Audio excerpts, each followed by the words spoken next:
Yeah. Let's see, share preloaded slides.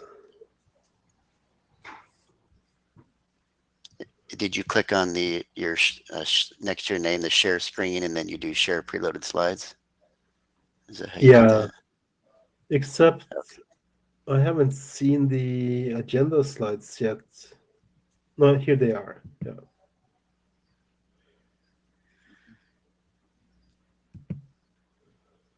Great. We do have a pretty to the minute agenda, so I say we get started. Yeah. So we'll just kind of write minutes later based on the recording. Yeah, I'll just do that. It's worked out well so far, so I'll just do Yeah. that Yeah. later after. I'm starting to Okay. do taking minutes now, so Thank you. Perfect. Okay. Awesome.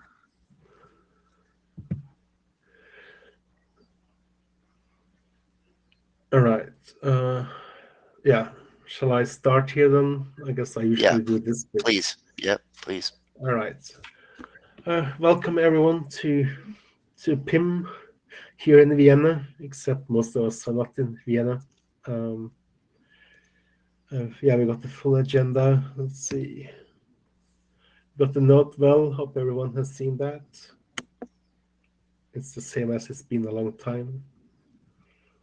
Um, then we got our agenda. So two first presentations will be about our DR solutions. So we should try to compare those solutions and see what to do, whether we want to stick with one or merge them, or maybe go move forward with both, or but at least we need to figure out what we want to do.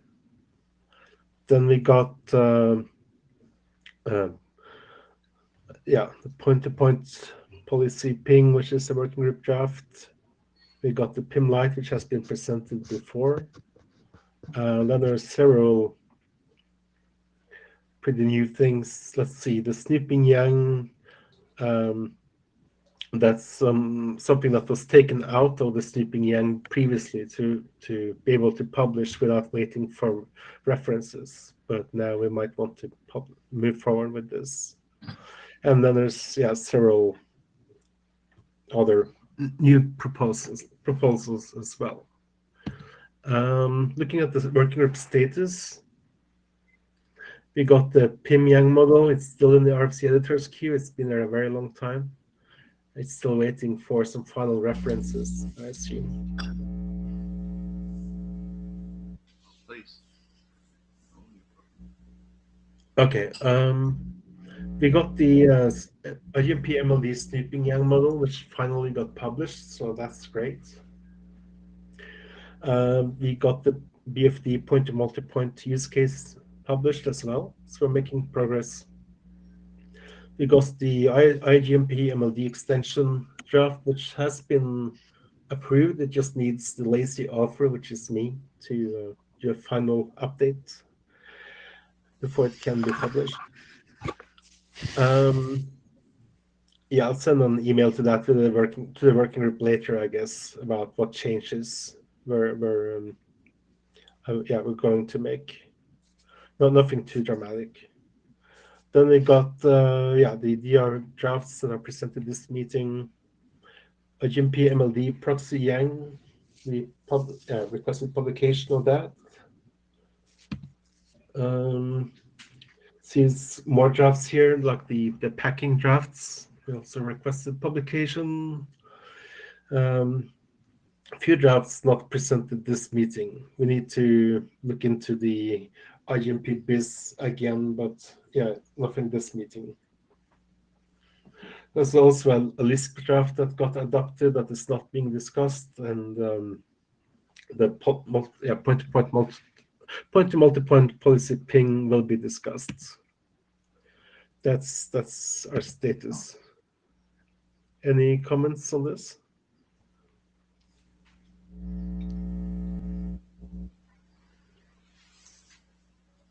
There is someone I'm hearing like a buzzing. I don't know if you're trying to say anything or. Yeah, no idea. Just ignore until it gets worse, and I'll have no idea Yeah. what to do then. Yeah. Okay. So shall we just start with our first presentation? Let's do. If Sandy's available, let's have her Yeah, go. is she here?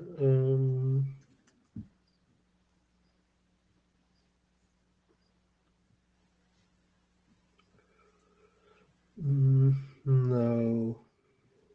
How about Makamata then? We'll start with him. He's on both drafts. Yeah. Yeah, let's start with the second. So you can pull my slides by the time we do it. Yeah, so I think you should be able to control your own slides. I don't know if you want to, but let's see. No, you can present. That's fine. Yeah, no, I mean, I think, anyway, let's see.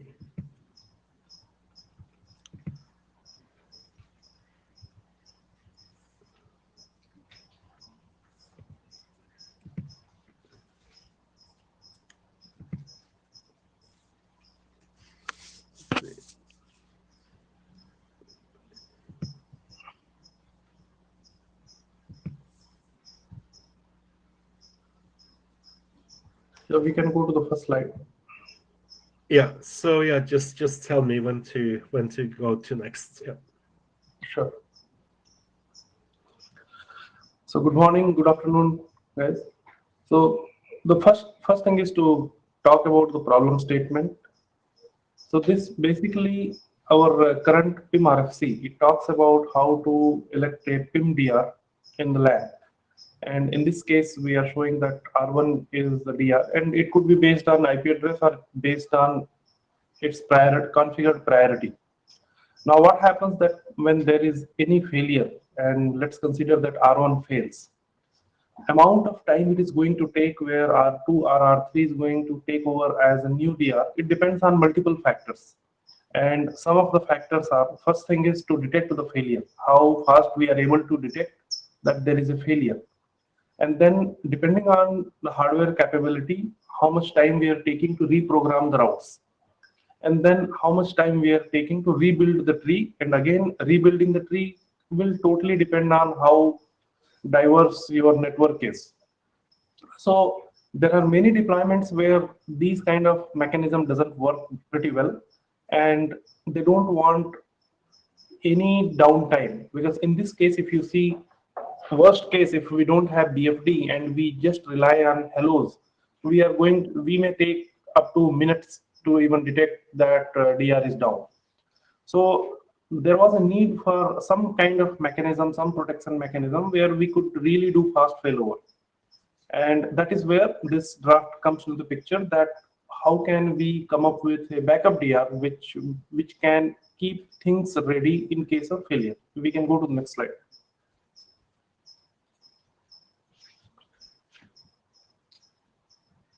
Now coming to the backup DR election, how exactly we should be doing backup DR election. So what this draft talks about, that to have a very simple mechanism. So I have just pasted from 7761 that today our DR election mechanism is based on our priority and our IP address.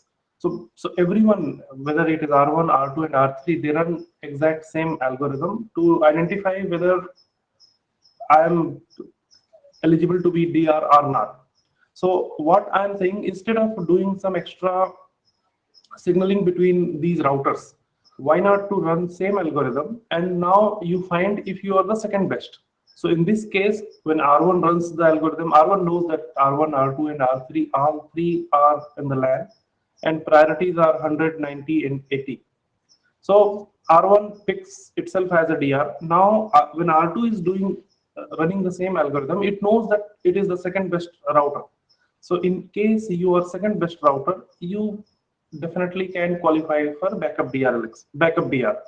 Now the role of backup DR is to build the tree all the way till source, and you may backup DR will be getting the traffic as well, but backup DR is not going to forward it to the access, and backup DR is going to forward it to access only when R1 fails. It is it is kind of when you change your role from BDR to DR, that is when you start forwarding the traffic.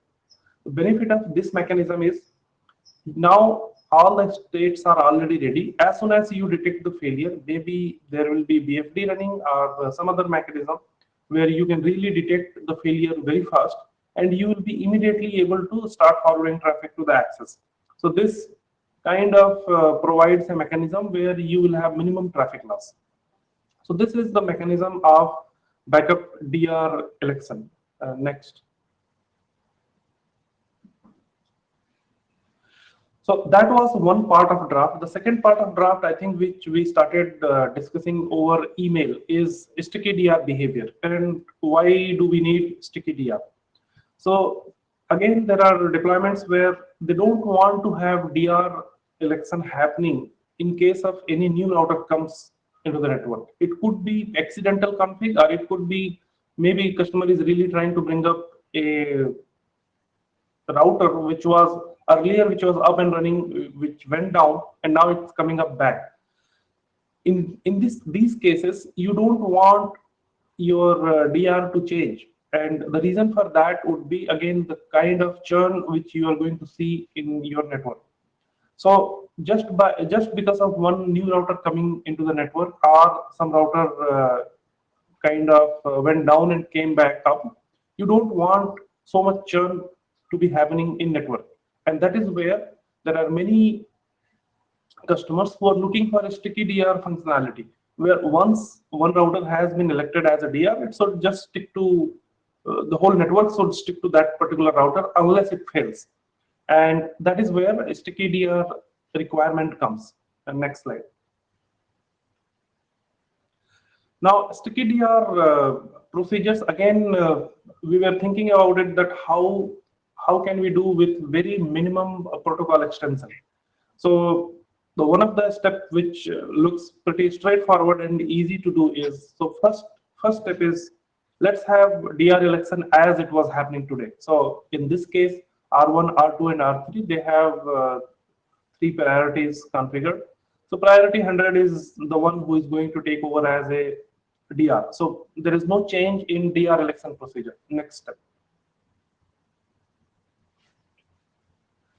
And now this is where something new we are trying to define, that once you have taken over as DR, we are looking at R1 now announces its priority as PIM-DR max.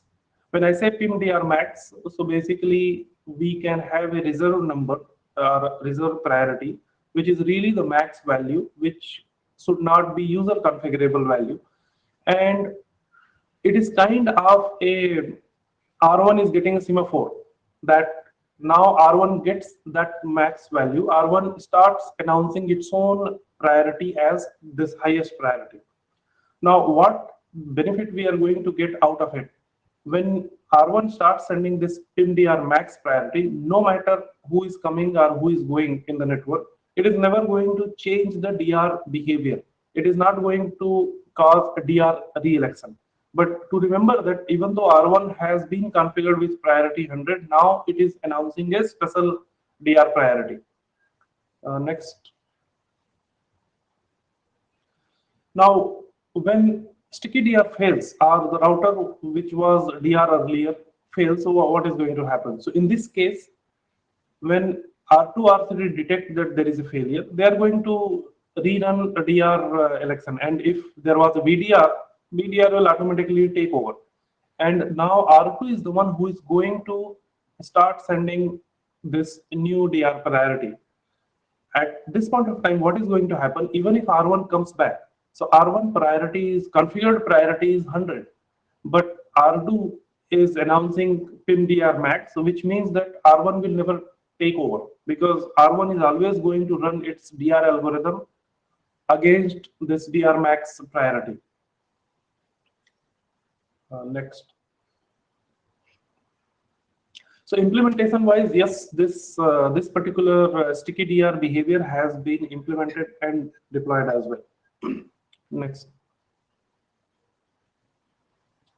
And with respect to IANA consideration, I was thinking, and maybe we can definitely discuss whether this should be just a user-driven approach, or we can reserve some range of values from the PIMDR. So PIMDR is, if I remember correctly, it's 32-bit value. So there was a thought that we can reserve some last towards end some values which you should not be allowed to configure, and we will use one of the number as a max DR value.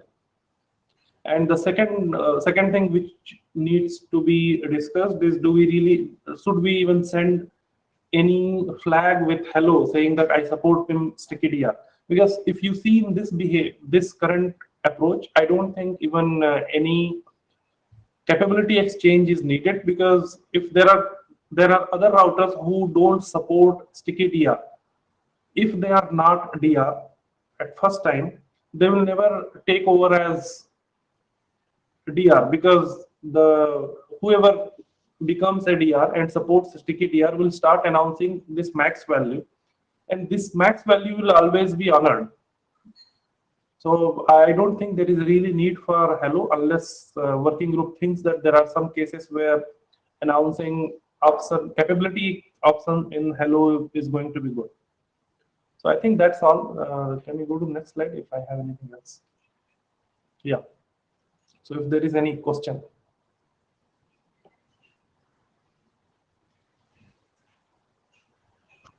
I have just a single question. Here, you are proposing use sticky DR, or how about your BDR side? If you have another router just come and then have a higher priority than the current BDR, are you going to have the sticky BDR or not? So I don't think there is a really need for sticky BDR as well. But if there is a real need, I don't see same algorithm working for sticky BDR as well. But in that case, BDR has to, as I said, if we are reserving the range of max value, then BDR has to be less than the DR. That's all. Okay. Thank you. Sandy?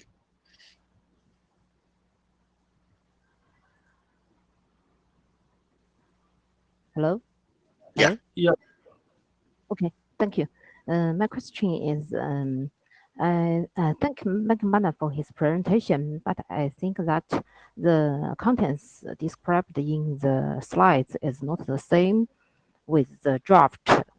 So I'm not sure whether McManus will update the draft to this solution or keep the draft as the same as exists. Yeah, thanks for this point. So yes, draft is going to be updated. Okay, thank you.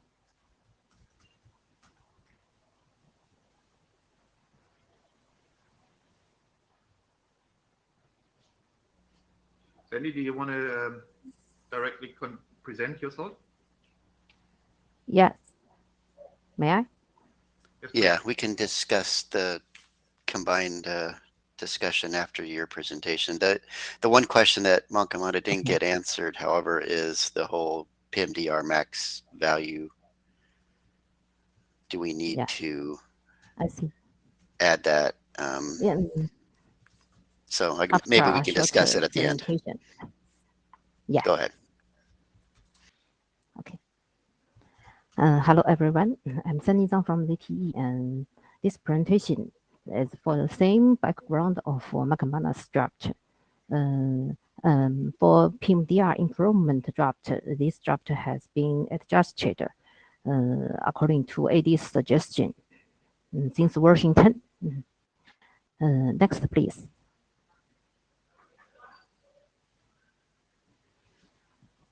The problem statement is the same with McManus' presentation, but I can repeat it. Maybe you can make it all clear.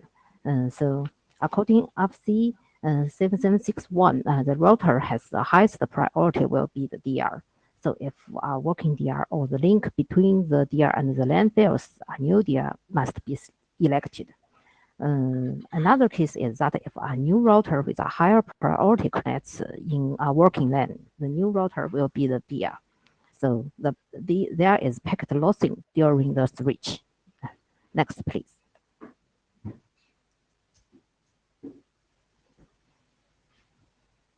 So according to the problem statement, we know that it makes the network more stable if we can keep DR unchanging. We may also call it a sticky solution, and a new BDR rule is needed. The new BDR can be in standby mode, and it takes over the DR's responsibility in case of DR cannot forward the flow. Next, please.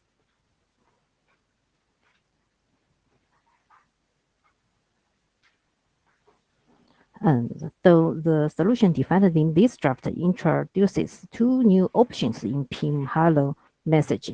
It's the difference between this draft and the McManus draft. They are the two new options are DR option and BDR option. And this solution will not change the priority carrying function defined in FC 7761. Whenever a router which supports this solution starts to work in a LAN, it should send the PIM hello message with the two options set to 0. When hello hold timer expires, the router receives hello message from other router if there is any. The router checks the hello message from wide neighbors. If it finds that there is DR option set to non-zero value, it won't elect itself as DR even if it has a higher priority, but it still can be the BDR if it has the highest priority among the routers except DR. If there is no existed DR in the LAN, then router has the highest priority will be the DR. In case there is a router sends the hello message without DR or DR option, then all the routers in the LAN must use the function defined in FC 7761 to elect the DR. The DR will be in standby mode, but not forwarding flow until it finds that the DR can't forward flow. Next, please. And so let's see what happened when all the routers start to work in the LAN. All the routers send the PIM hello with the DR/BR options set to 0, and they also send their DR priority. When the hello hold timer expires, the router with the highest priority will be elected, and the BDR will be elected also. All the routers send the hello message with DR/BDR option set. Let's see the second situation. There is a working DR in the LAN already. A new router with a high priority connects in the LAN. The new router sends the PIM hello message with DR/BDR option set to 0, and it also sends the DR priority. When the hello hold timer expires, the new router receives the hello message with DR option set to the working DR's address. It won't replace the working DR, but it will be the BDR if it has the highest priority among all the other routers except the working DR. Finally, all the routers in the LAN will send the hello message with the same value of DR and BDR options set. Next, please. Once the BDR is elected, the DR will join the multicast tree, but it won't forward the flow until it finds that the DR can't forward the flow. The BDR can monitor the DR by BFD or other detection methods. Next.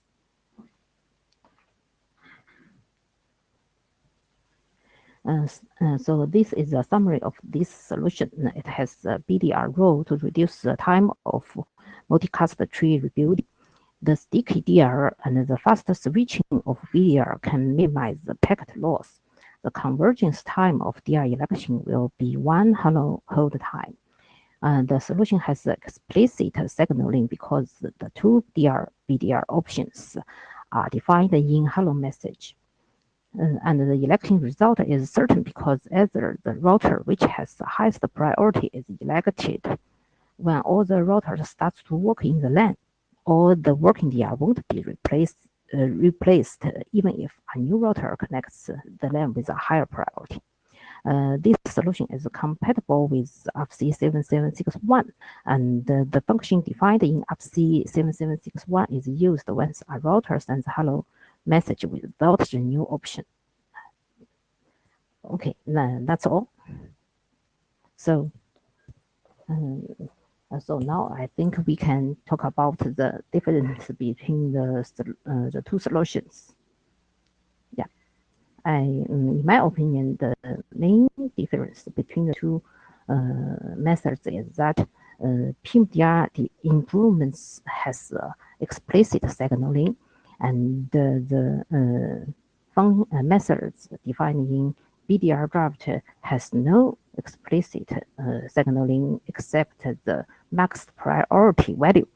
So I'm not very sure if the max priority value has been used in somewhere, or I'm not very sure. But I think the experience with the deployment will do help with it. So we have these two drafts that we've adopted as a working group. The idea is valid. We think it's a worthwhile effort to be working on, and we understood the different solutions, which is great. So we either continue to progress these drafts on their own and update them, like Mankamana said he's going to update his draft. I guess the problem is that it seems like there's continuing creeping overlap between the drafts, so we need to try to avoid that. Would the authors of the different drafts prefer to keep them separate?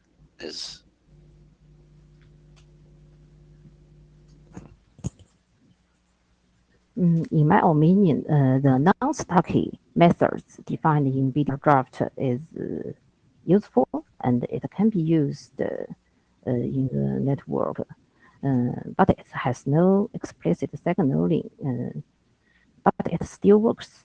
And the methods defined in existing BDR draft cannot be used because there is many problems with it. I also sent the questions in the mailing list, but from today's Mankamana's presentation, we know that the sticky solution for BDR is changed. So I think only we can discuss is if we whether we use explicit signaling or no explicit signaling. Yeah. Yeah, I feel the main thing really is that I think we agree that we need a solution for sticky DR, and that's the main place I think where these two documents both have a solution, and they are clearly very different. So ideally, I would like to have a technical discussion, like the email you send it to the mailing list, to find out which method actually is best. What are the pros and cons with each of the methods? Is there a need for both of them, or is one better than the other in some way? But if we pick a solution, then the question is, do we want to have I guess we want to have a draft with just one sticky DR draft, sticky DR solution, right? That the working group picks. Or if you want two solutions, of course, it could be two different drafts. I don't know. But we need to have a technical discussion, I think, probably on the mailing list. But with all of you offers working on this, I am also wondering though if it makes sense to have possibly merge the documents or have a new draft, whatever, with all the offers together, or that's a different matter. I want to focus on the technical discussion, perhaps on the mailing list. And I think the time is up now for this one. Yeah, thanks, Torlis. I think we need to get going. But one thing though, we need to get, I think, Mankamana, the draft updated so that we have a good way of comparing the solutions and discussing them on the mailing list. Yes, I will. I'd like to say. Okay, please all right. go on. Okay, thank you. Thank you. Yeah, thanks. So I guess just quickly, Stig or I will initiate a email on a list, and then please start contributing to that so we can come to a resolution.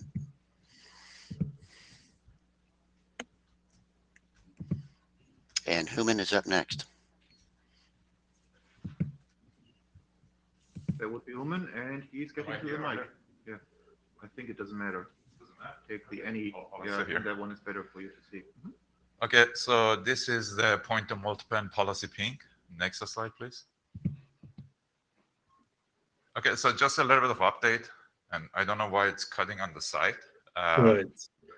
But from draft point of view in this solution, when it comes to the replication segment and the point-to-multipoint policy itself, we are almost done with that work. There are a little bit churn on those drafts. So talking to the co-authors, maybe we start doing last call on those two. On the Yang side, we haven't done any work on it. So, I would appreciate if the working group has started looking at the Yang. If they have any comments, please bring it forward so we can start updating those. I'll try to revive that draft in the spring again. But yeah, any comments over there, I would greatly appreciate it so we can have a, good Yang. On the MVPN side, again, we are working on it. I think that's best. We are working on it. We are trying to make the draft complete. I think the next one, I'm guessing, that's the PCE. So yeah, that's 00. The PCE has been adopted. Right now, there are a couple of vendors that are working on the PCE messaging, and that's why it's just stuck on 00. Probably in the next IETF or the one after, we do have some implementation, so there's going to be more churn into that draft. So, some of those changes will come forward on the PCE side. The next one is the IDR, which is the SR point-to-multipoint policy. We just asked for adoption call, and there was some good support. So it should be okay. The last day is actually today, the 24th. So we'll see what happens there.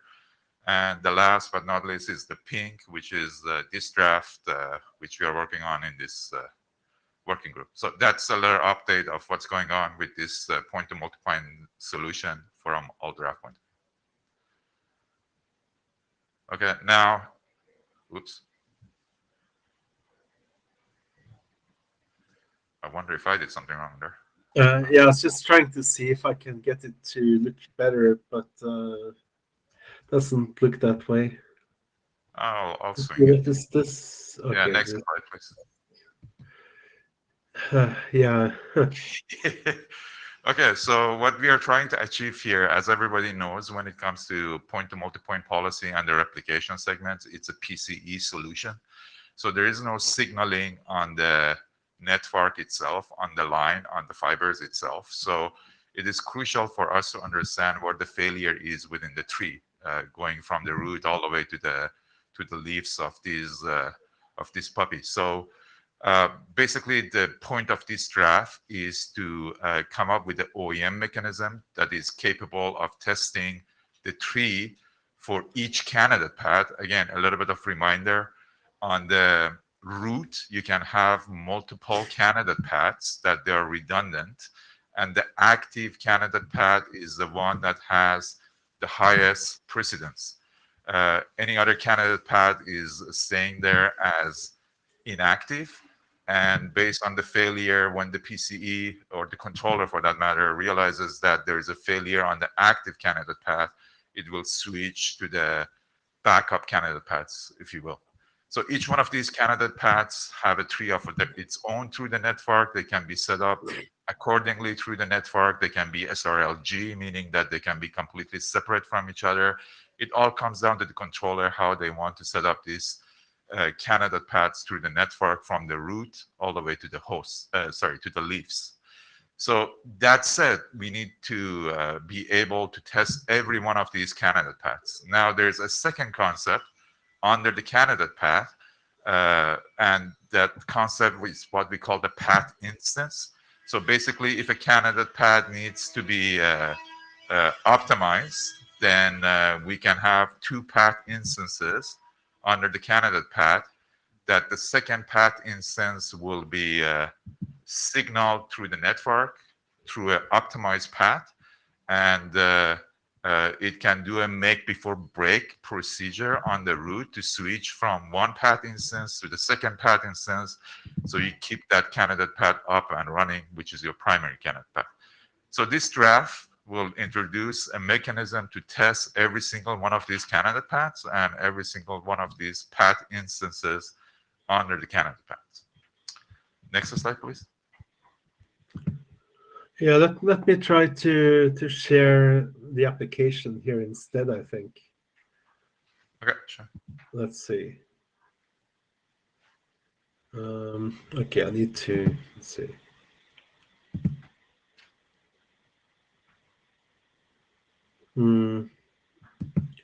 Let's see.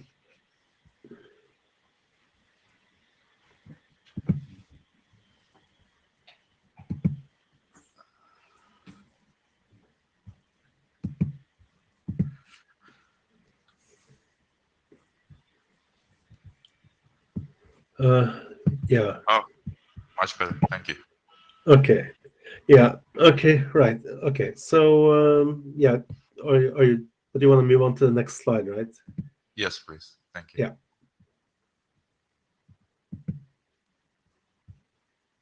So slide 7. Yeah. Sorry. Yeah.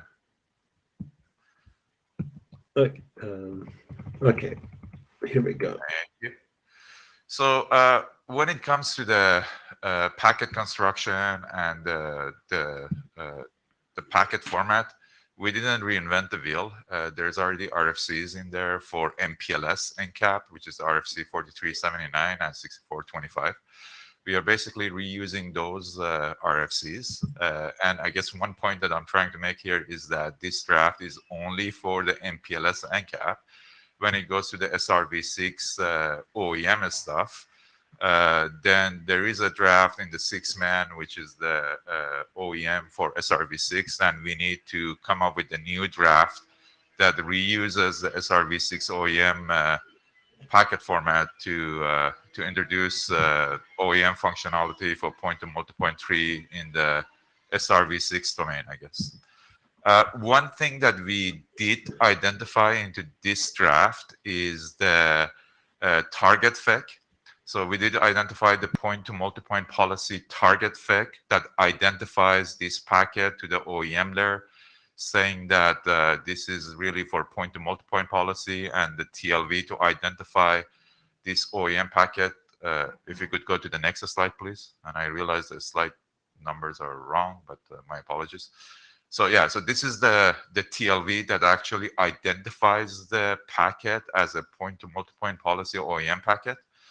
And there are some questions here that we need to address. I did send an email to the MPLS working group asking that as of now, as we can see, the root address can be IPv4 or IPv6 root address. And as of now, we are using the address family to identify the length of the root address to be 32-bit or 64-bit, depending on whether it's IPv4 or IPv6. So one question is, does it make sense to come up with two different TLVs, one for IPv4 and one for IPv6, and drop the address family? Or one TLV is sufficient enough, and keep the address family, but the length becomes variable in this case. So that's one thing that if you have opinions on, would greatly appreciate if you can feedback to me or to the authors. So that's really the story of what's going on, and and forget about the next slide.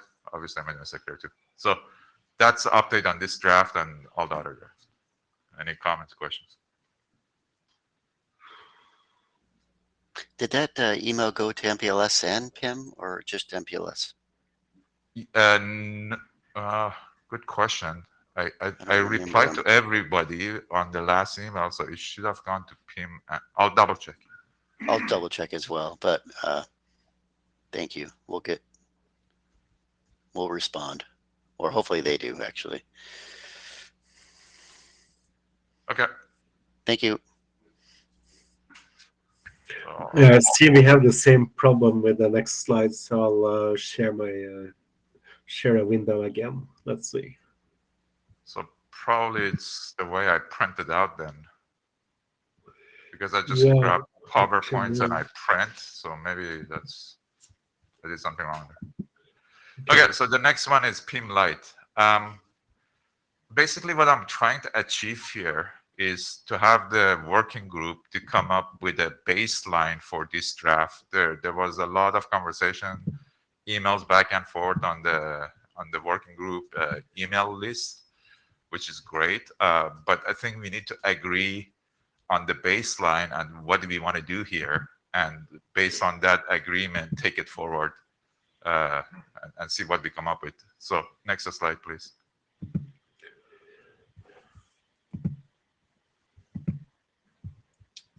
yeah. Let's see.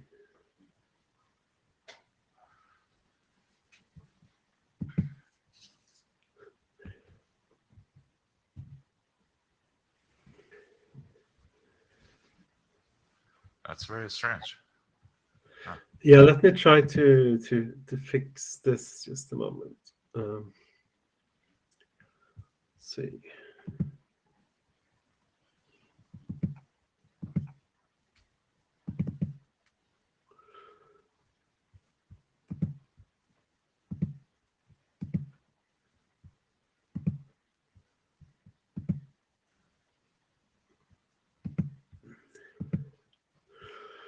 Yeah, let's do it this way.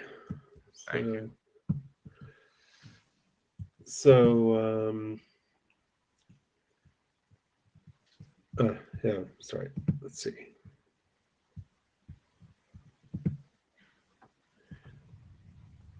All right. So a little bit of history. This draft, well, this idea came alive when we were doing the last car for beer PIM signaling. Basically, in that draft, what we wanted to do was to send the multicast state join and prunes from one beer edge router to the next beer edge router. And in the draft, we had explained that we are only sending joins and prune messages as a signaling from one B router to the next one. And then the question became that since these packets are very close or identical to PIM joins and prunes, maybe we need to identify a brand new PIM interface that could carry only the PIM joins and prunes without actually trying to bring up a PIM adjacency between the routers or two peers for that matter. And that's where the idea was born. So basically, we are not trying to complicate the story here. All we are trying to do is send multicast states or remove the multicast states between two PIM routers that are attached either directly or via some medium, and that medium can be anything. It could be beer, it could be any other medium. And then the next question is if there is no hellos, because we are not bringing up we are not sending PIM hellos, it's just the states, then some of these messages like asserts or some of these other messages that are really relying on the hellos might not get accepted or processed by the PIM routers accordingly as well. So next slide, please.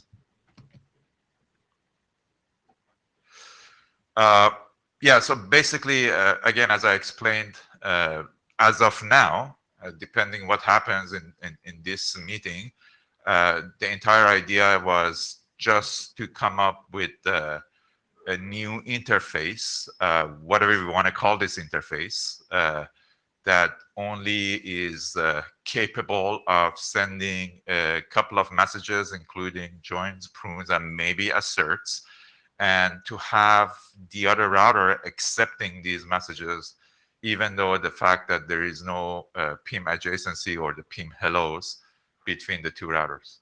Next slide, please. So there were a couple of, well, not couple, there were a lot of discussions in the working group, which I'm bringing up in this slide. So just to refresh everybody's memory, one thing was the name. Some people didn't like light. Some people were saying it's light, transit, etc. So we need to come up with a name. And the next thing is there were conversations again, if we can use hellos from other type of protocols like IGP to revive that hello messaging between the two router. So even though we don't want to send the PIM hellos on this specific implementation, can we kind of piggyback on some other type of protocol to make sure that the two PIM light routers are still up and running and communicating with each other, and there is some kind of heartbeat between them, I guess. The next question was, as of now in the draft, I mentioned that when it comes to the joins and prunes and asserts, those are the type of messages that are accepted when there is no PIM hello. So, one question was, do we really need assert in these type of scenarios, whether there's going to be duplicated traffic, and if there is duplicated traffic, whether assert is the way to go to actually avoid that duplicated traffic. There were other comments with regard to the multicast state that we need to identify the states that we want to signal over this medium, SG, star G, etc., etc. And the last but not least was, what is the interface itself? If it's PIM Lite interface, do we need to explicitly configure this interface because of security point of view? And do we need to only accept the joins and the prunes on medium that has this interface connected to it? And if so, in some of these mediums like beer, you cannot really create an interface. So what do we want to do there? Yeah, so I guess we were hoping for a quick, dirty way of identifying this brand new interface and making it use in the beer draft, but it might be that we created a bigger hole, which we need to kind of figure out what we want to do here. So I think I'm going to pause on this slide and let it digest. And, if there's any comments or questions, now is the time. Torlis has one for you. Yeah, so my recurring wish that I don't get for 30 years now. So if we have an upstream interface with multiple possible senders of traffic, and where we're doing assert right now, we've termed a strong RPF to be able to filter out the packets based on who sent them. We never did this because that's layer 2 filtering, right? You would need to know which of the upstream PIM routers would send something. But for example, in beer, we also have that, right? We have the beer BFR ID in the header. So even on a beer side, we know who sends it. Whether you call that strong RPF or you have a virtual interface on a per upstream BFR ID, and you're effectively, changing your RPF interface so that you at the PIM level representing not a LAN, but for every upstream BFIR, a separate point-to-point interface. I mean, that's a modeling question, but in the forwarding plane, you obviously want to receive a packet and filter it based on the BFR ID in the packet. If the vendors think that can be done, I'd be very happy because that would get us rid of assert, but I don't believe that will ever happen. Okay. Sure. So yeah, Stig here. So with beer, you don't have a shared medium, right? So asserts wouldn't work anyway. If some other router is forwarding something, you would only receive it if you actually had asked to receive it, right?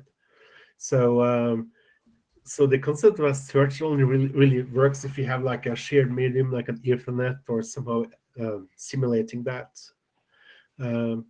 So I think it should be possible to say that this PIM-Lite mechanism doesn't support assert, but it's restricted to certain types of links or interfaces. That's also why you don't need the DR priority, DR election, right? For these other questions, I don't see a problem with an RP. An RP doesn't need to anything in particular when it comes to neighborships.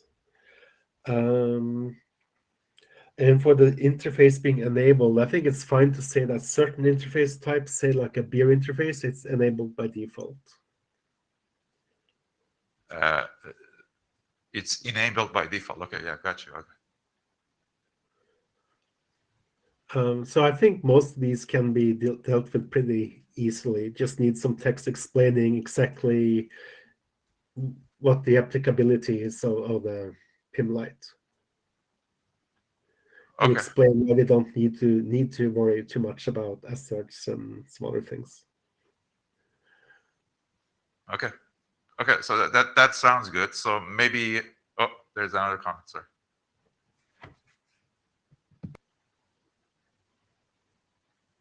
Sandy.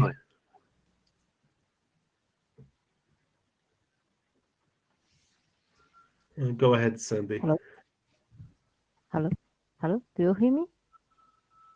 Yeah. Hello. Okay. I do support the motivation of this draft because I think the PIM over beer deployment may be very widely used in the future. So I do support this draft, but I think the last discussion is very useful and some details must be added in the draft, right? So it will make the implementers more clearly about the solutions. Yeah. Yeah. About the name of the PIMLite interface or something else, it doesn't matter for me. Yeah. Okay, thank you. Okay, so maybe the way forward is we'll wait one more IETF. If everybody can ponder about this slide specifically, and based on the emails that we receive, we'll update the draft. And in the next IETF, we can do another presentation and see whether we can adopt a draft or how to move it kind of forward, kind of thing. That's where I am right now. I think in the next. Sorry, can you go to the next slide? My apologies. Yeah, so I think from what I'm hearing, there is somewhat of an agreement. We need to put a little bit more meat into the draft, which is fine. I'll work on it. Send your comments into the what we just discussed. So I'm getting old. I might forget some of this stuff. So please send it into the email, working group email. I'll put them into the draft, and next IETF will take it on. And we certainly don't need to wait to the next IETF unless you want to. Sandy can certainly initiate an adoption call on the list. Okay, appreciate it. Thank before you. Then, yeah. Okay, thank you.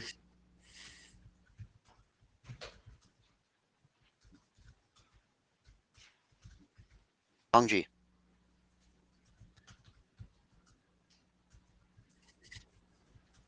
Hi, Mike. Can you hear me?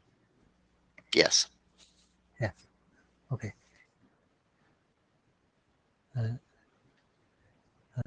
Hello, everyone. I'm Hongji from Ericsson. Now let me introduce a new individual draft about HMP snooping young model extension for L2 VPN. Next, please. And this is the first version for the presentation, and the effort is from the Monte Carlo Young design team. The authors are from Ericsson, IBM, Juniper, and China Mobile. Next, please. Let me introduce the relationship with the RFC 9166. The RFC 9166 defines the young data model for configuring HMP and MLD snooping, but it only covers the HMP MIV snooping in the bridge service. And this draft was published maybe February this year. It's just published. Next, please. This draft was this RFC was HMP snooping young model draft, and it once included the L2 part for HMP and MLD snooping, and entered into the RFC edit queue in August 2020. But it was blocked in the misdrive state more than 1 year because of a normative reference to the IETF best L2 young. This draft, in this draft, it defined the L2 model, but this draft has expired on maybe January 2020. It is not an active draft now, so we ask for a work group last call in the PIM group working group for removing the L2 part in September 2021, and it passed. So we removed the L2 part for this draft, and not long afterward, this draft was published as RFC 9166. Next, please. But we think that the HMP MLD snooping could be used in L2 service. So we think it is still needed to be covered in the young data model. So we make this new individual draft, and all the authors are the same as the authors of RFC 9166.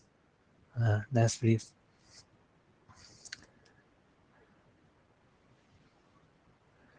Now let me introduce some details of this new individual draft.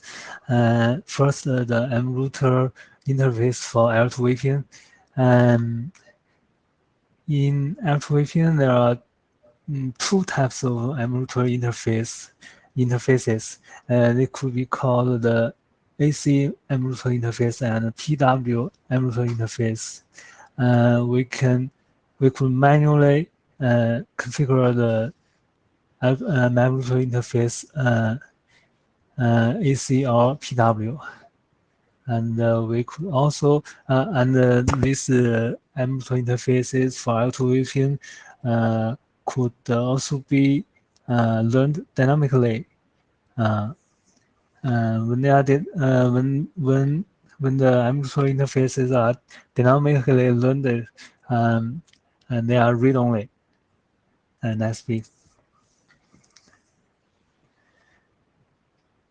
Second, and there are also two types of outgoing interfaces for L2 VPN.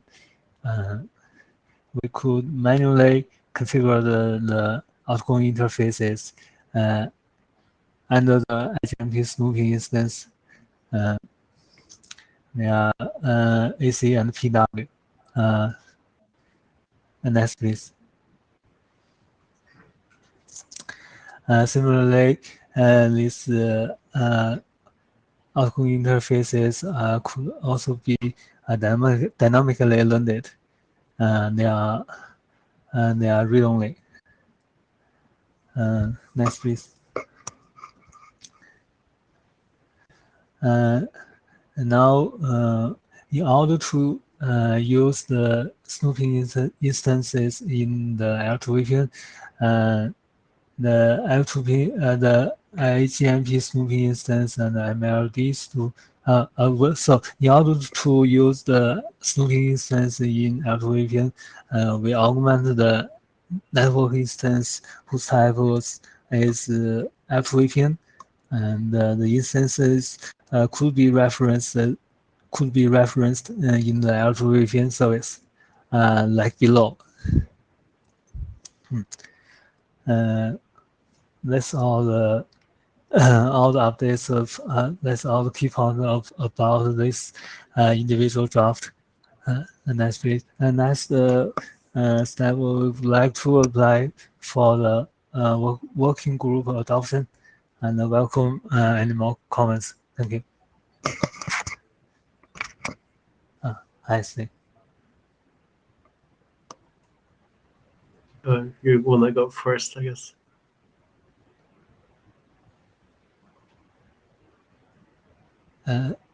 Sorry. Mike, did you have any comments?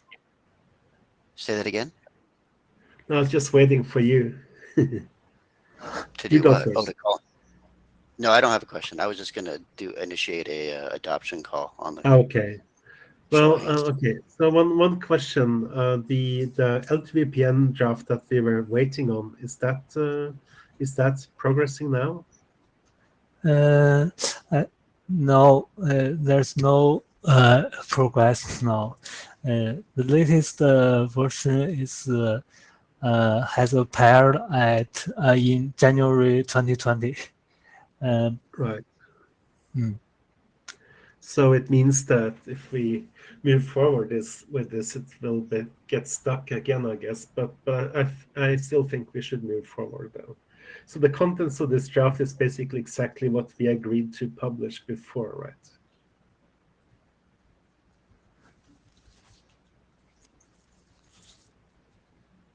Is the content of this draft exactly like the model that was in the previous drafts, right? Yes. Yes. Yeah. Okay. Yeah. Thanks.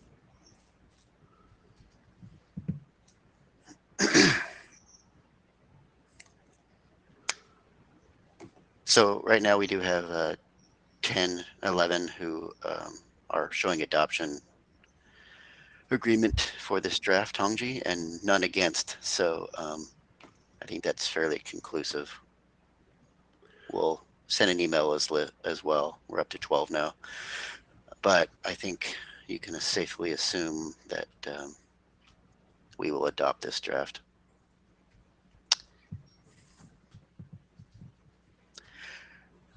So for the record, we're at 15 right now in favor and none against, and I'm going to go ahead and end the session. Thank you very much.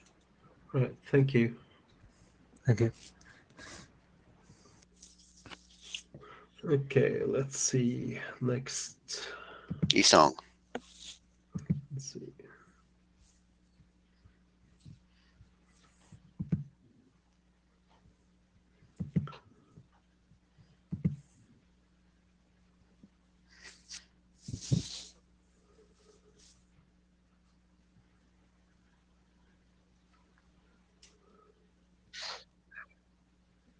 Hello? Go ahead. Go ahead. Yep.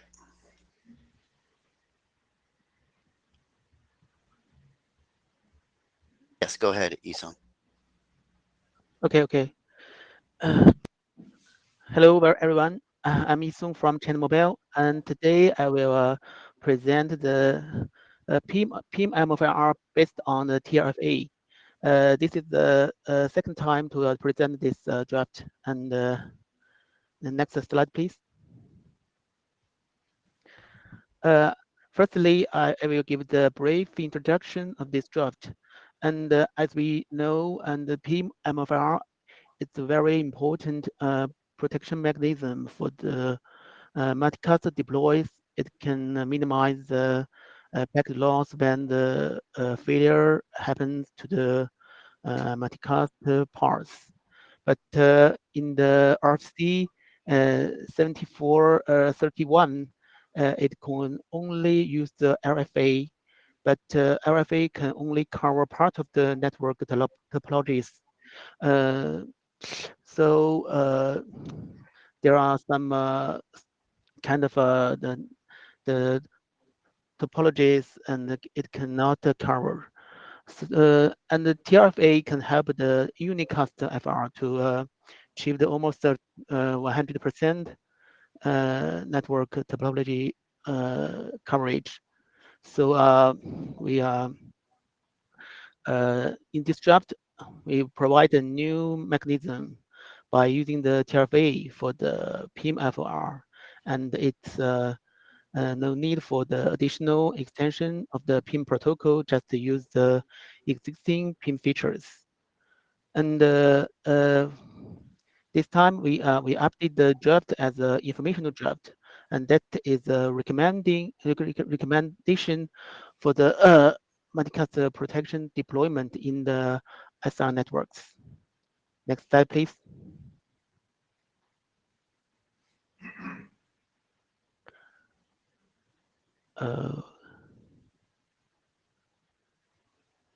Sorry, I can't see the slide. Oh, okay. Firstly, the MFR based on the RFA that is has defined at the in the RFC 7431. So the building to build the backup multicast tree just according to the normal protocol procedure of the RFC 7761. The next slide, please.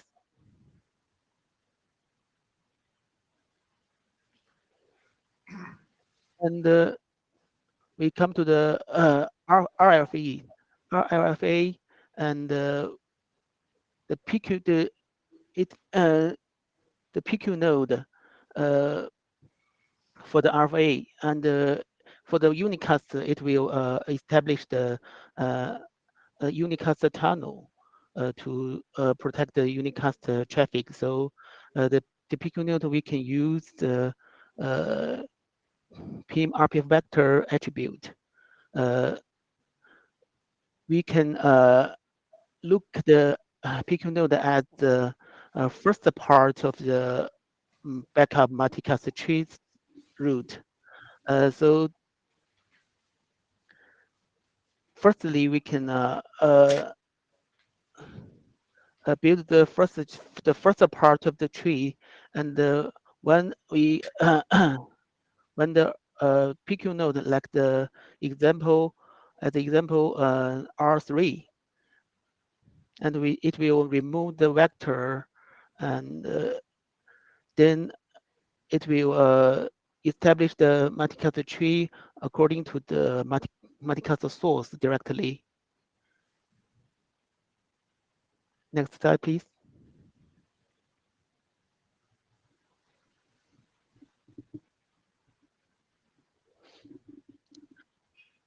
So this is the TRFA for the unicast FR in the SR networks, and the draft TRFA has defined the solution, and the unicast traffic can be protected according to the SR repair list. And for the example in the picture, the repair list including the a node seed from the P node and the adjacency seed for the P between the P and Q. So we can get the second list to protect the unicast, but how to use to the PIM join. The next slide, please.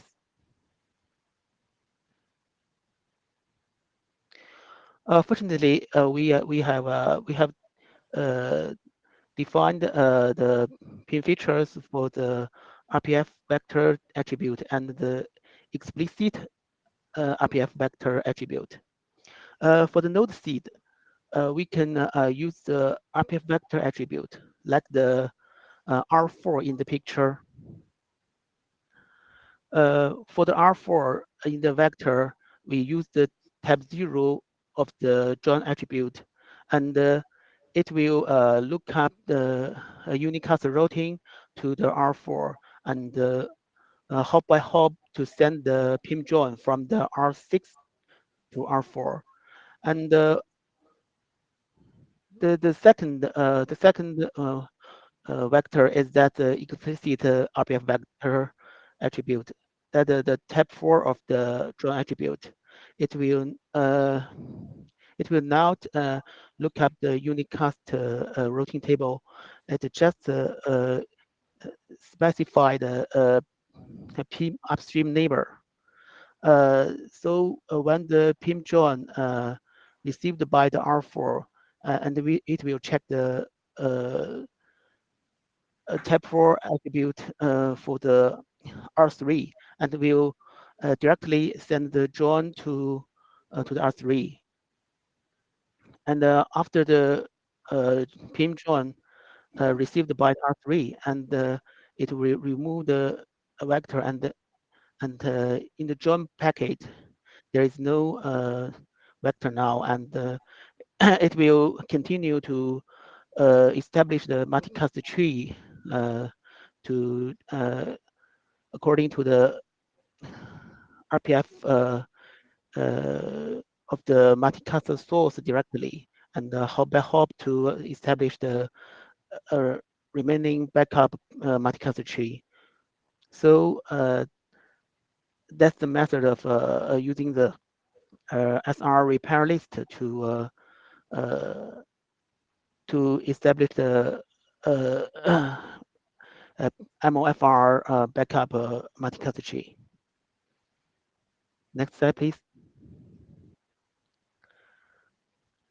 So that's all. And any comments?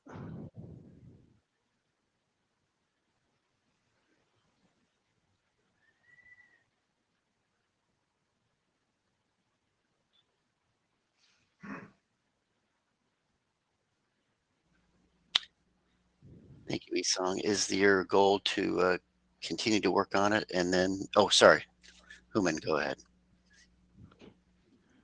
Yeah, just one question. I wasn't clear.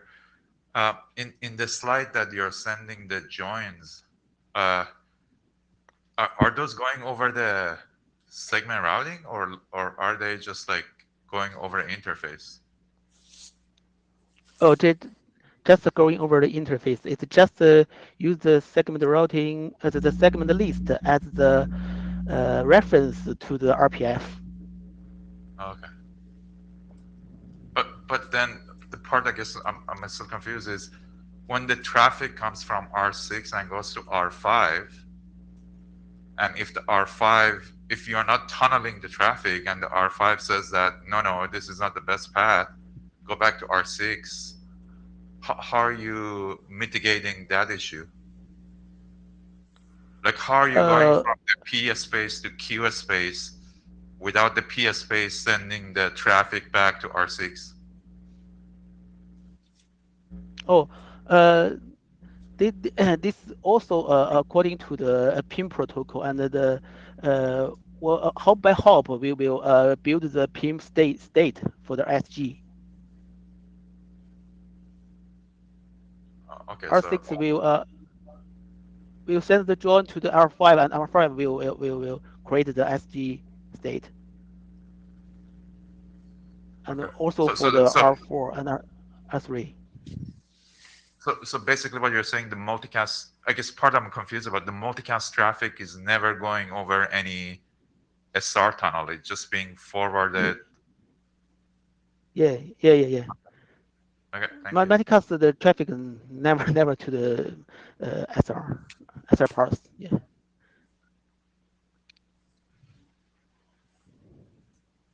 Nils?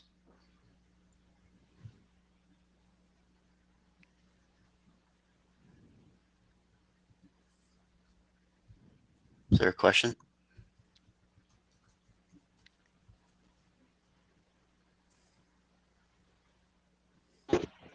Can you hear me now? Yeah. Okay, great. Yeah, I also have a question. From my understanding of MOFR, this is a live communication. So you will receive on R6 the streams twice. So I don't know if I'm just thinking too far out in your example, but looking at the example that you've given here with low bandwidth routes, this this really seems a bit like constructed. Is there a real life demand behind this, or is this more of a theoretical and educational RFC? This is a information of the information dropped, and we just recommend this mechanism in the SR networks if we use the PIM, traditional PIM for the multicast. Okay. Yeah, okay, thanks. Okay, thank you.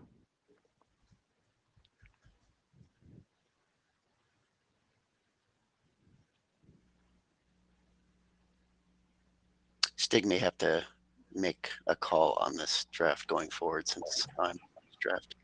Right. Yeah. Yeah, so the draft looks interesting to me as well. I wonder. Guess we can do a call. I wonder whether whether people understand well enough what's in the document or not. But maybe most people have read it and get it. We can try a poll and see.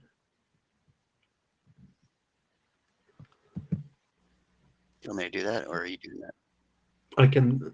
Okay. Yeah, maybe you can do it. Okay. I'm trying to figure out how here, but yeah, I'm a little under the weather today. So. Yeah. You're a hero for being here. Oh.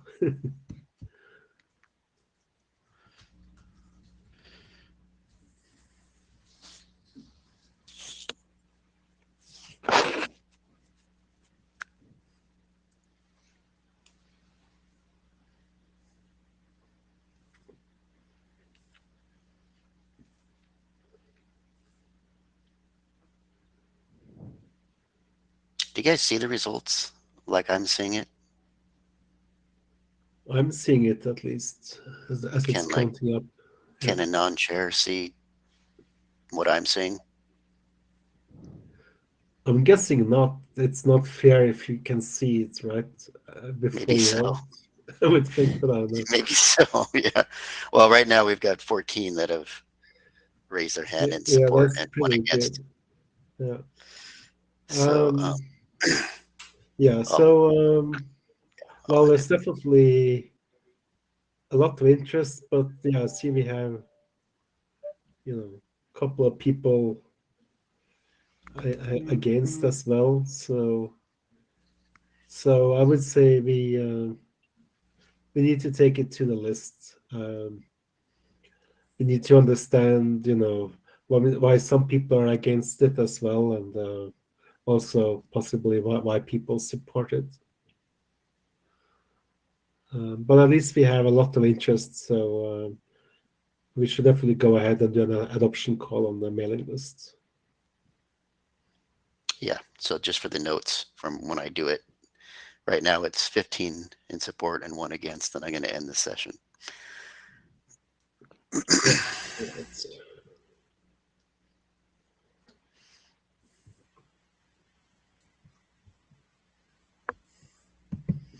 Great, thanks. Now we have a few drafts, and it looks like we've got a decent amount of time here that all have something to do with point-to-multipoint SRv6 and related ideas, and so Waymo is going to be the first one. He's just getting back from presenting in another working group, so he's a hero for getting here quickly. Yeah, I'm here. You hear me? Great. Yep, thanks. So hello, everyone. I'm going to talking about multicast using multicast routing head. Next page. The existing solution based on SR include SRP2MP policy and our previous draft SRv6 P2MP path. which we have received lots of comments from the working group. So these existing solutions have some weakness. And the multicast using multicast routing overhead is a good alternative, which takes these comments into account and also is more scalable. Next page. So basically, each link of a node have a link number, which is local. Each node in the network have a table. This table maps link number to the next hop address of the link. A multicast tree is encoded by link numbers. The ingress of the tree encaps the multicast package into a multicast routing header for each subtree from the next hop of the ingress, and then send the package to the next hop. And then finally, the package will reach to each of the egress node.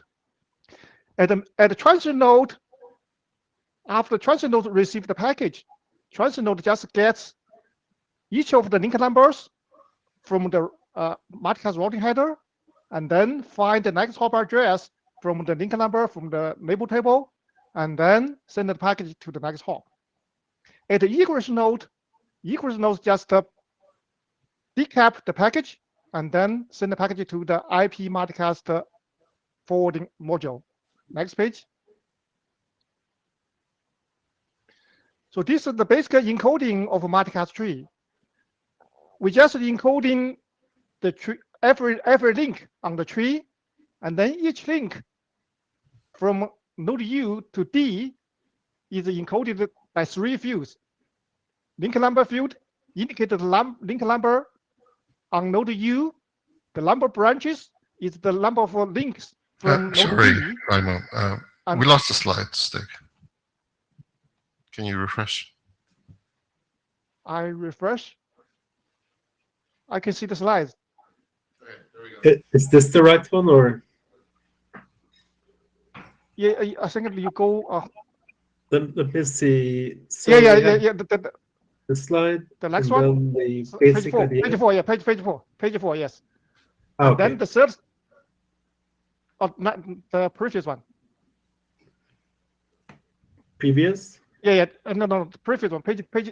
Yeah, this one. Page 4. And Okay. the third field is a pointed to the subtree from D. So, for example, for link from ingress of P1 to P1, the link number is 2, and then the number of branches from P1 is 4. We have 4 links from P1, and then the number 22 as a pointed to the subtree from P1. So next page. So for the egress node, for the link to the egress node, those number of branches and the point are all zeros. And then we can introduce a flag L to indicate this link is to egress node, and then we can remove those 2 fields, number of links and the pointer to the to subtree. So in this way, we can reduce the overhead. For example, after receiving those 2 fields for the link to the egress node, we can use 16 bytes to encode 14 nodes tree, the tree with 14 nodes. So next page. So in addition to that improvement, we can also remove the link number field using a bit. Bit set 1 indicate that the bit number will be used to encode the link numbers from node B. So for example, we have subtree here from P3 to P4 to PE4 to PE7.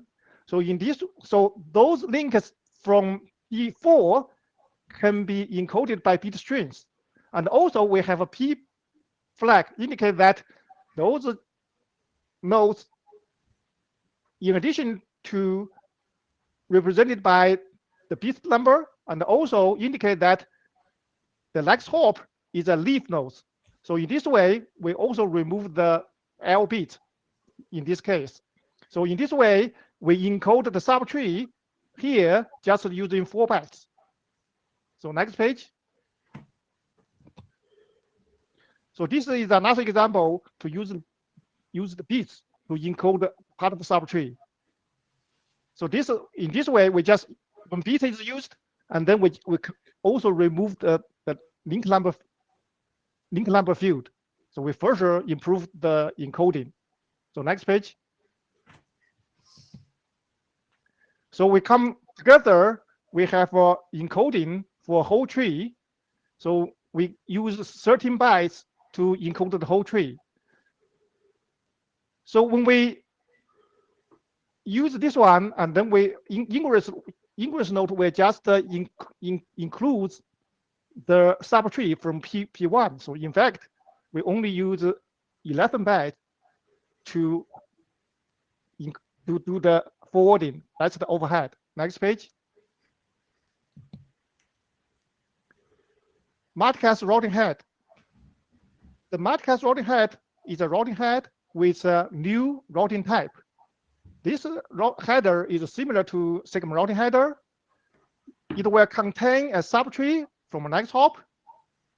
And then we have SL will point to the subtree. We have field MB, which is the number of branches or number of links. And then we have bit to indicate whether the bit string is used for the links from next hop. On the ingress node of a multicast tree, we'll encap a package in a multicast routing header for each next hop, and then send this one to the next hop. The multicast routing header will include subtree from next hop, and then the ingress node which just set the fields such as SL, MB, and B in the multicast routing header to the corresponding value for the link from ingress node to the next hop. For example, here, MB will get the value from this cycled one, which is a value corresponding to the link from ingress node to P1 next hop. And then just send this package to the next hop, which is P1. Next page. So after P1, as a transit node receive the package, so it will send a copy to each of its next hop. For example, for next hop P2, P1 just sets the fields B, MB, and SL in the header to the corresponding value for the link to the next hop, and then deliver to the next hop. That's very simple, without any modification inside of the tree included in the header. For egress node, for example, from P1 to P8, which is the egress node, we just set SL to 0 and then deliver the package to the egress node. After receiving the package, if it's an egress node, which is indicated by SL equals 0, egress node just decap the package and then send the decap the package to the IP multicast forwarding module and done. So next page. Yeah, I think this is a very straightforward and simple. And then I would like a comment, and also, if possible, I would like a request an adoption call.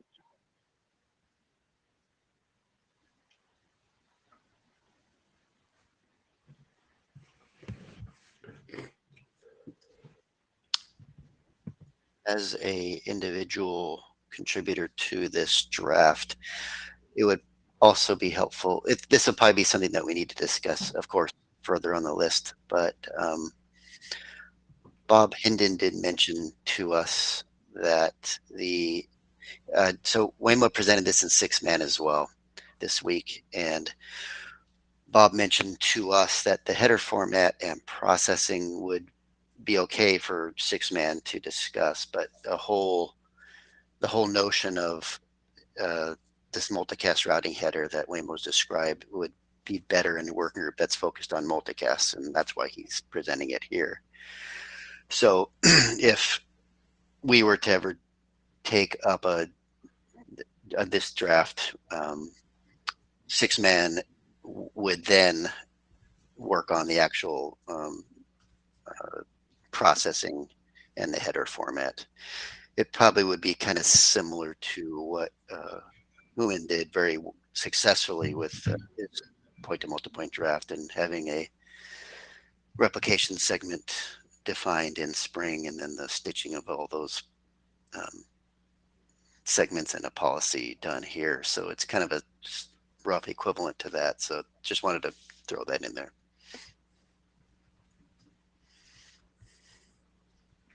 But you're going to have to drive this stick. Right. For this, I feel like we probably need people to, give people some time to read it carefully. This is all new, right? So I suspect not too many people have really studied it yet.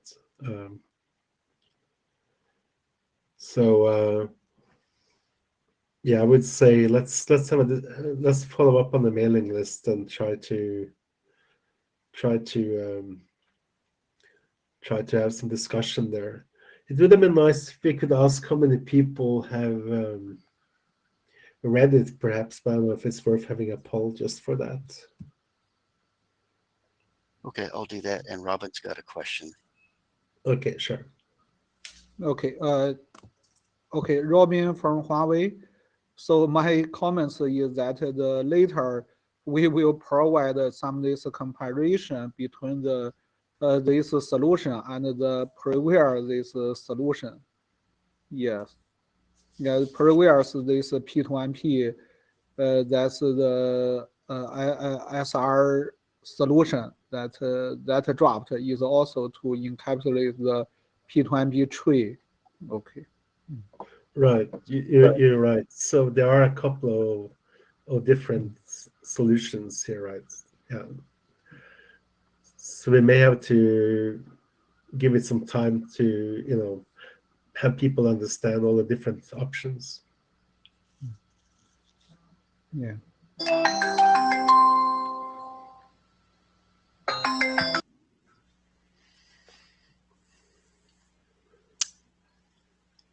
So 10 people have indicated that they've read the draft, and Yeah, 5 yeah. indicated they have not. So there you go. Yeah. I'll end Yeah. it. Okay, thanks. Yeah, I think let's get all the all the potential solutions, or first, and then we need to discuss them a bit more carefully to find out which solutions look the most promising. So I would say let's just continue discussing the draft on the mailing list.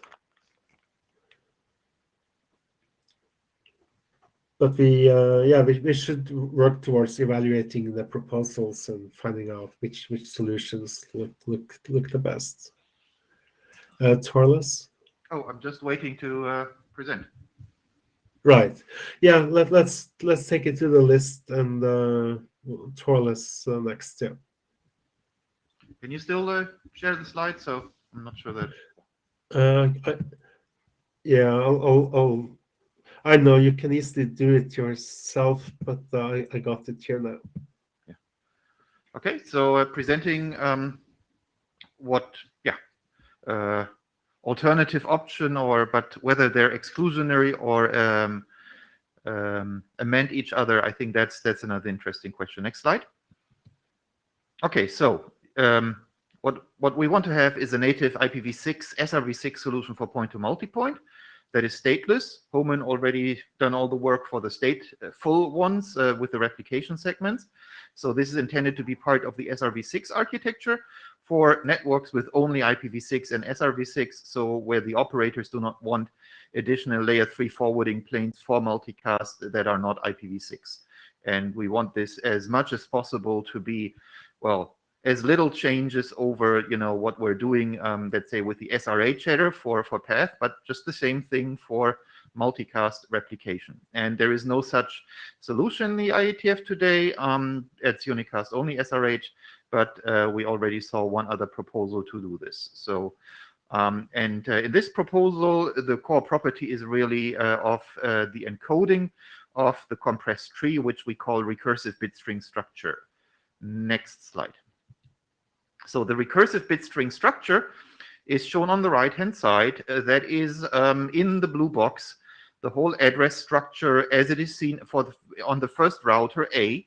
And that router A simply needs to examine a single bit string that is indicating the adjacencies on that router A to which it should send packets. So in this example here, it has 4 possible adjacencies. 2 of them have set bits, so that is an adjacency to B, an adjacency to C. And so what router A needs to do is simply do a lookup of these bits in the bit string. And then for each of the copies, the new work is that it needs to rewrite that compressed address so that only the subtree for that particular neighbor is the active address for that copy being sent. And active means it could be rewritten so that everything is thrown away except for that subtree, or it could be pointers that basically say here the active part of the address is just that subtree. And that is, I think, a little bit also the question with 6man, because shortening an address is something that is not officially endorsed by RFC 8200, but it's also not prohibited. So we're fairly, not opinionated on that, but let the IETF decide what would be best. Next. Okay, so why do we want this? So all these wonderful traffic steering things we can get out of that, right? So the prerequisite for guaranteed resource path with bandwidth and latencies when we have a PCE and admission controller.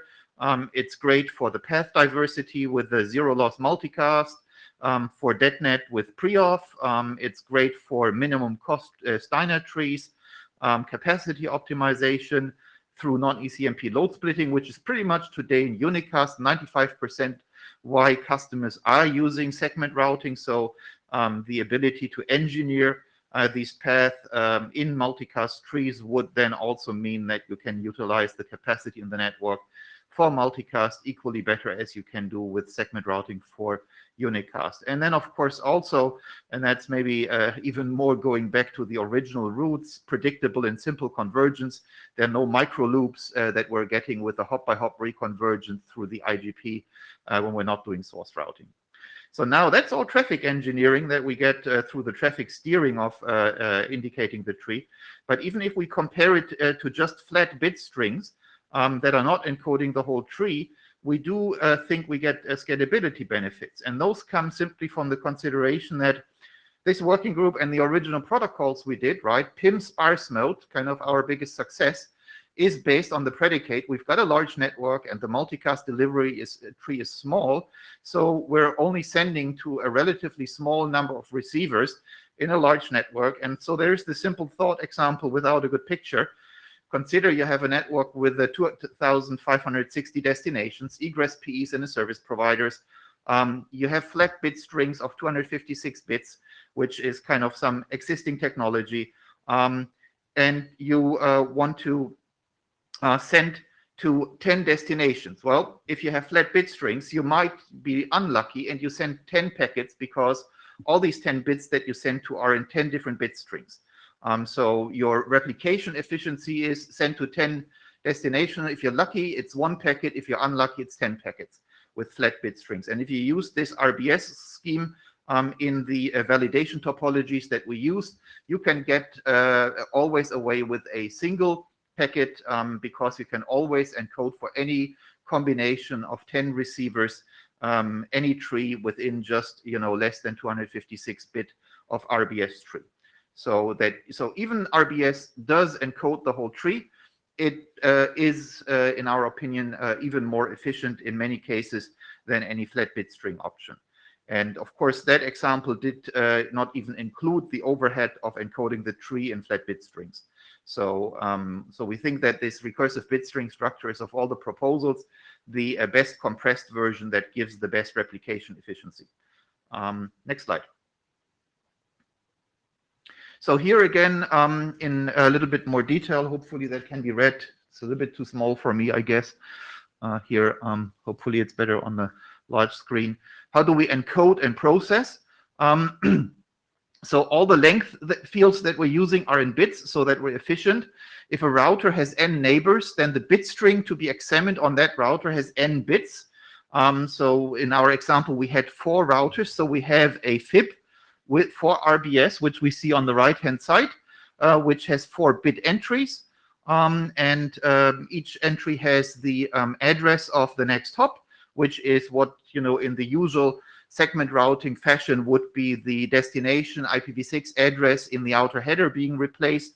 And then we have another column that says whether that particular neighbor is a leaf or it's an intermediate hop. If it's an intermediate hop, then it means there is a recursion field, and that's shown here in the middle.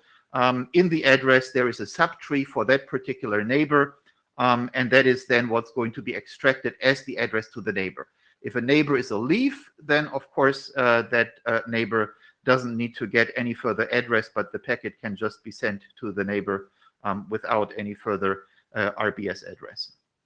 So as far as processing is concerned, single flat bit string lookup on every node, and then an address rewrite, which is adjustment of pointer or extraction of a part of the address and making that the address. So we also think this is the least amount of complex processing in the forwarding plane of any of the compressed options that we have seen.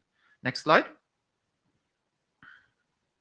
So, and here again, the comparison with the segment routing header for IPv6, right? So the idea, of course, is architecturally and operationally the same. We're just doing replication. And for that, we're carrying a segment tree as opposed to a segment path. Yeah, so in Unicast, we had one uncompressed solution, and then it just took us 8 years to start working on the compression there, which is what we're doing right now in 2022. And so hopefully we can, for the multicast part, skip all the, bad compressions or uncompressed options and directly go to the best possible compression. The forwarding is the same, right? Segment by segment forwarding by swapping the IPv6 destination address from the forwarding information that I showed. That's from the FIP, so that we have compression in the packet, just bits for the neighbors, and then in the FIPs, the next hop IPv6 addresses. And of course, yeah, we're replicating more than once. That's the whole point of the multicast. There are TLVs in the SRH headers optionally for egress node functionalities. We would think that we start saying we have the same set of TLVs, but we'll have to work through which of these are applicable for multicast packets equally. So that's some TBD work. SRH also has the programmability in the uncompressed version. When you have long addresses, we haven't seen use cases for these transit hop programmability functions, so we haven't considered that yet. But if that is desirable to have, then we can look into this. But right now it's maximum compressed, so no programmability on the intermediate hops. Next slide. Right, so then the next steps, and Mike was already alluding to this. So assuming that there is a community across Spring and PIM that wants to adopt this, we may need to figure out how to split that work between the working group that kind of understands the multicast technology, which would be PIM, and then 6 men for anything that relates to the RFC 8200 IPv6 extension header and coding details to make that compliant. So maybe there needs to be some type of an architecture document equivalent to RFC 8986, which is the SRv6 architecture, also for the multicast part of it as an extension to the SRv6 architecture, and then the extension header maybe as a 6-man document. I think as soon as we see sufficient support for the technology, I guess across the working groups, we're going to figure that out. And then, of course, the question is, do we want extensibility of the compression mechanisms in terms of not fixating only on one. Of course, as here me representing RBS, I think that's great. Is it sufficient? Do we want to be future-proof by having options for multiple compression algorithm? That's, I think, another important technical question that we should maybe look into more simulations of performance across the different mechanisms to make decisions on. And I think that's it. Next slide. Yeah, please show your interest. I think PIM working group should be great to get the discussion started.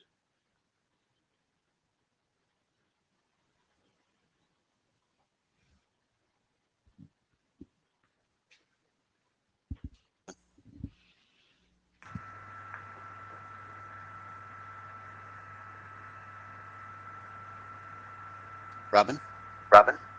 Okay. Robin Harvey. Torres, in fact, you know that's the one advantage of the SRv6 is the incremental deployment based on the existing IPv6 network. I'm not sure this mechanism if this mechanism take the incremental deployment into account or not, or the mechanism need to upgrade the whole network to support the RBS. So I think this may be a challenge for the deployment, especially for the existing network. Right. So the answer is that it can definitely work incrementally. You only need to support RBS on the nodes where you want replication to happen. But at that point in time, what you need to do is to define the FIP with the adjacencies of not directly connected next hops, which is exactly what you would be doing with the loose source routing in the unicast case as well. And that will work perfectly fine. But of course, you may have more adjacency bits then, because you have just, let's say, 4 physical links, so that's just 4 bits in a fully upgraded network. But if you go 2, 3, or 4 hops, you may need to have more bits there. So the performance, as far as how well is it compressed, for the incremental update case is another good performance evaluation that would need to be done. Okay, my second comment is that that this in fact the multicast solution may be more complex than the unicast. I think this is the good practice of SRv6 is to provide some the Euler suggestion for the SRv6. So I think maybe in the draft, maybe more Euler suggestion can be provided, or maybe there's an additional Euler suggestion draft accompany this draft for better understanding about this solution.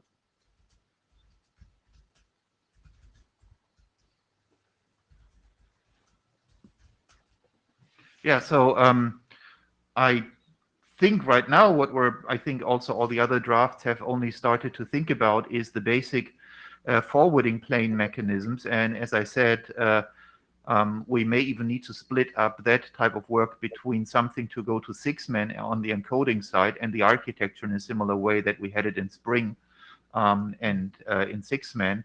Yeah, none of this covers the control plane parts of it, for example. So this is just the core from which that work is starting, right? Yeah, to me it seems reasonable to do an architecture document, and that's something that can move on without having decided on the exact solution, right? That's independent of whatever encoding we end up with. Yes, I think you have the right strategy right here on this slide, Torles, is to take this discussion to PIM. I think it's the right place. Since you are defining a new type of segment, right? that part would likely need to be discussed in spring. Kind of like the replication segment is something that's done in spring, but we can, Stig and I can help figure that out if there's as we progress. Does that make sense? Yep. Okay. And we need to move on to the last presentation. We're right on time. Thank you. So Shushang.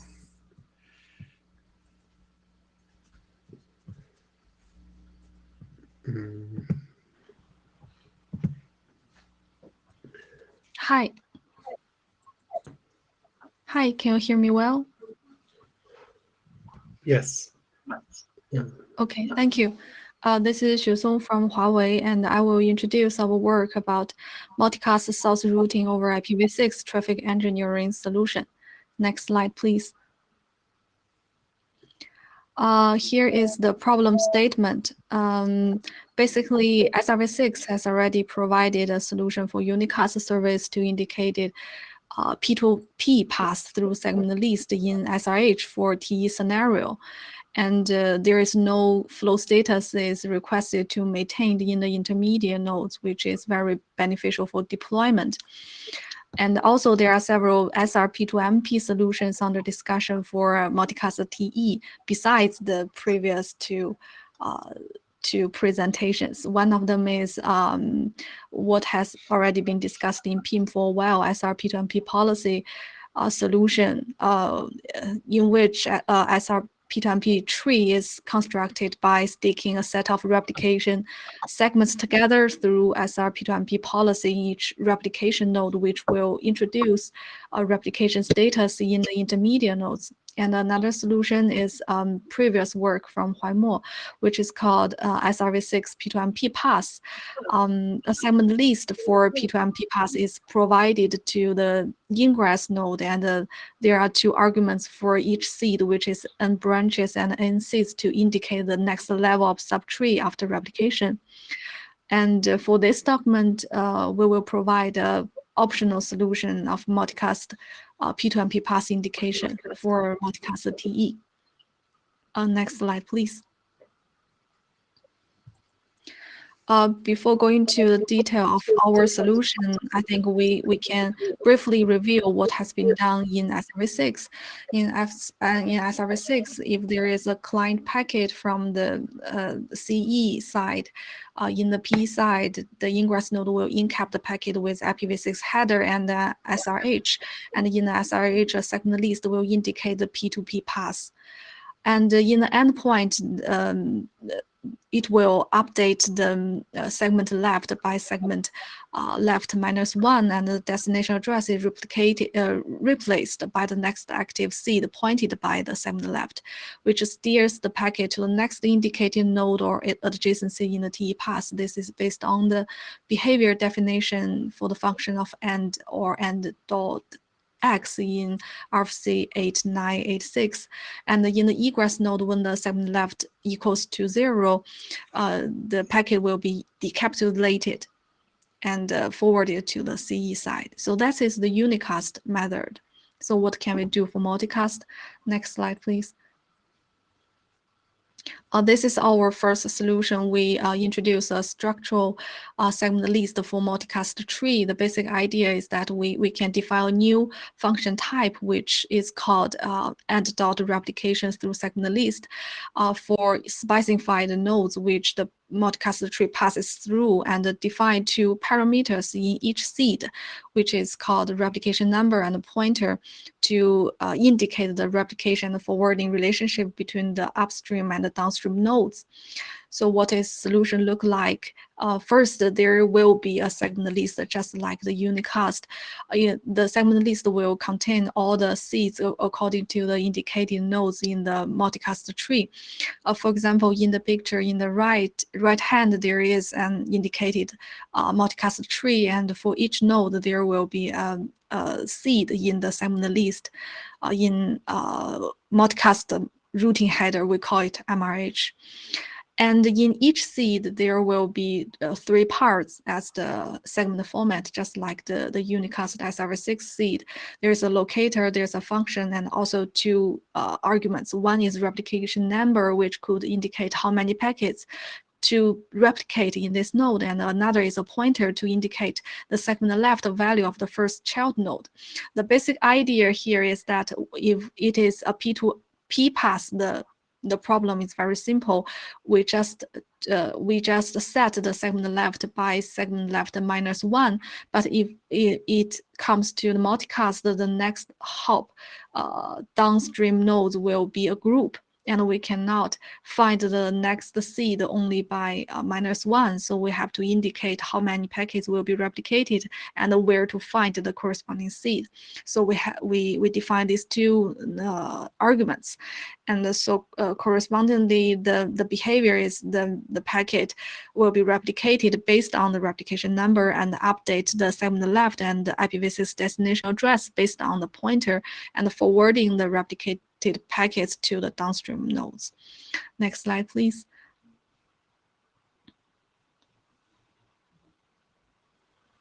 Here is a simple example, and I think I won't go to detail. Maybe if you are interested, you can see the whole progress here in different nodes. Next slide, please. And we can see in the previous solution, the drawback is also very obvious, because if we have to allocate a seed for each node in the multicast tree, the header expense may be unacceptable when the tree is large. So we introduce some compression method to with local bit stream. The basic idea is like we define a local bit string in each seed, which each bit represents a local outgoing port, and if the packet is supposed to be replicated and go through that outgoing port, the corresponding bit position will be set. And with the local bit string, the multicast seed for leaf nodes can be saved in the segment list, so the header expense can be reduced. Next slide, please. Here is a very simple example, and you can see only 1 seed is needed in a tree like this, at least. Next slide, please.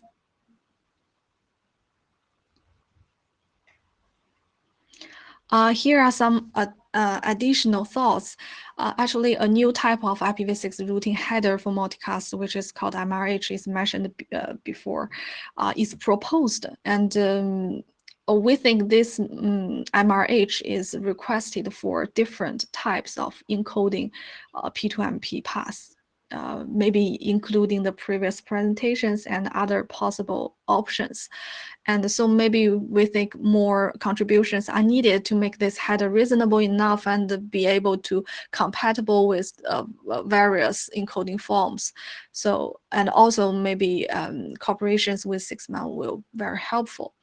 And here is a very simple comparison between 2 existing documents, which are very similar.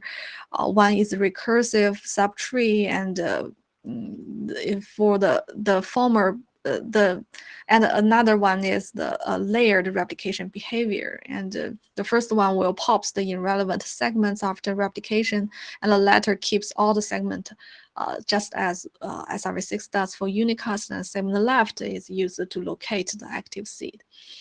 And for the local bit string method, the locator could be omitted, considering that local bit string is able to indicate the next hop IPv6 prefix besides the output port. And this method is also introduced in detail in our document. If people are interested, maybe you can go for it. This will compress the header further. And also the different kind of solutions can be combined together to be used. And if the seed is too long, and the segment can also be considered to be compressed as what has been done for SRv6 and SRH. Next slide, please. So we hope more people will be interested in this work because P2MP path encoding can be complex but interesting and with a lot of possible solutions. So we think more work can be done here. And for our document, comments and feedback will be very welcome. And for the concept of MR6 and based on IPv6 network, we have already proposed above. And if people are interested in this topic, maybe not only in PIM and relative working group, we can also discuss in above. Okay, that's all. Thank you.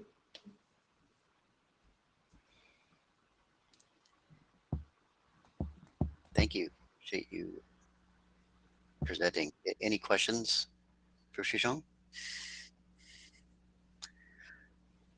I think we have quite a lot, Stig, to discuss on the list. Robin has a question. Yeah, me too. Yeah. Okay. Robin, again. So in fact, these solutions propose this the multicast routing header, but you know, I think that's this a little different from the SRH, because the SRH only one routing header, but here, because this is the different mechanism, that the all this mechanism needs the new multicast the routing header. So the first we think we should think about how to converge this solution. The second one, we may think about how many types of MRH we need. If more types of the MRH routing MRH are necessary, so we need to synchronize it with the CX-MAN. So that's my comments on this one. Thank you, Torles. Yeah, just to respond to what Robin was saying there. So the proposals here are saying that we could basically just take one code point for the routing header field space and then do a different subtypes for different type of encodings and so on. Actually, you know, the space is rather large in terms of 8 bits and not many values being used there. And for example, in Unicast, we actually have 2 source routing headers already, at least that I remember, because the IoT space has also done its own one, and not only the Spring working group, and they simply took 2 different values from that 8-bit space. So we already got evidence that if there are multiple different options required for different use cases, then you may not need to sub-multiplex, but you just get 2 different or 3 or 4 different code points there. It doesn't seem to me as if we're running out there. Okay. Any other comments before we end up? Do you have any other comments, Stig? Not from me, no. Great, good meeting. Well, I can say that obviously, yeah, there's a lot to discuss on the mailing list, and also how the work should be done forward in the IETF, and there's this buff and so on. So, yeah, we'll see what happens next. Yeah, we should ideally have ongoing discussions on the mailing lists and not just wait for the next IETF for the next buff. For sure. Get some rest, Stig. Feel better, and thanks everybody for attending PIM. Yeah, thanks everyone. See ya. Yeah, all right, bye. Thanks, Torles. Thanks, Torles.